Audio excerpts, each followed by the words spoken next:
नमस्कार, आप सुन रहे हैं द बॉलीवुड रेडियो और मैं हूं आपके साथ आकाश। दोस्तों, किस्सा राजेश खन्ना का है, लेकिन बात फिल्मी नहीं, सियासी है। ये उस दौर का किस्सा है जब राजेश खन्ना ने सियासत में कदम रखा और देश की राजधानी दिल्ली की नई दिल्ली संसदीय सीट से पर्चा भरा और सामने मुकाबला बीजेपी के कद्दावर नेता लाल कृष्ण आडवाणी से।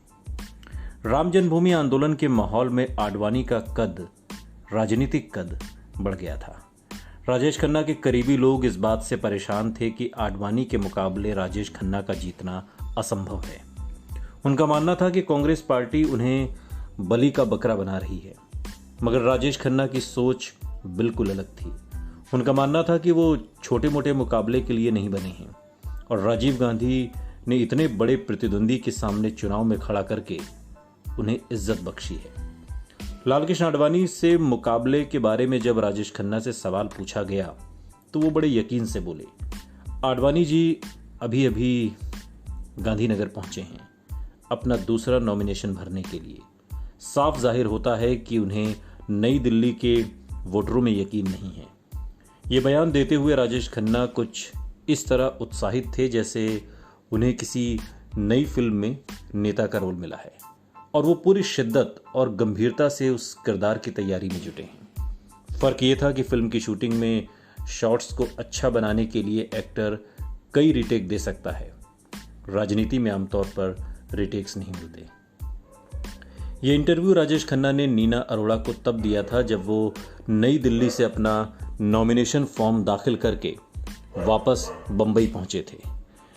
नीना उनसे मिलने उनके ऑफिस में गई थी और इंटरव्यू के साथ छपे अपने लेख में नीना ने राजेश खन्ना के उत्साह और उनके ऑफिस की चहल पहल वाले नज़ारे को बखूबी बयां किया। बांद्रा का उनका ऑफिस उन्हें बधाई देने आए लोगों से भरा हुआ था। पिछले कई साल से इस ऑफिस ने इतनी चहल पहल नहीं देखी थी और इन सब की मेज़बान बनी हुई थी अंजू महेंद्रू।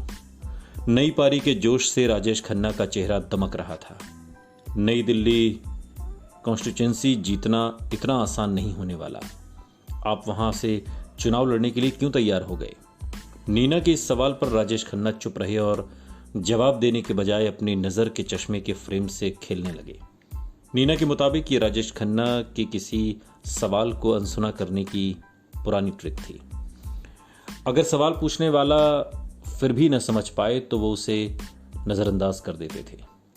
मगर मैं जानती थी कि ये एरोगेंस दरअसल राजेश खन्ना के अंदर छुपे बच्चे का डिफेंस मैकेनिज्म है।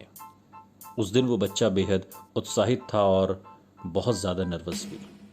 किसी मंजे हुए राजनीतिज्ञ की तरह राजेश खन्ना ने गंभीर होकर कहा था, राजनीति एक बिल्कुल अलग विधा है, ये फिल्मों की तरह नहीं है। मगर उनकी इस बात पर अंजू महेंद्रू ने उन्हें छेड़ा। वो मुस्कुराते हुए बोली, काका जी, मेरी ख्वाहिश है कि हम सब दिल्ली की 45 डिग्री वाली सख्त गर्मियों में आपको चुनाव प्रचार करते हुए देखें। यहाँ तो आपका एक एयर कंडीशनर भी खराब हो जाता है तो आप परेशान हो जाते हैं। ये बात सुनकर राजेश खन्ना समेत वहाँ मौजूद सब लोग हंस पड़े थे। जाहिर है सबके जहन में ये सवाल भी था कि सुपरस्टार अपने सारे नाज नखरे छोड़कर कैसे राजनीति की मुश्किल डगर पर चल पाएंगे। उस रोज राजेश खन्ना के दफ्तर के माहौल में एक अजीब सा जोश था। हर कोई राजेश खन्ना की नई पारी के बारे में चर्चा कर रहा था।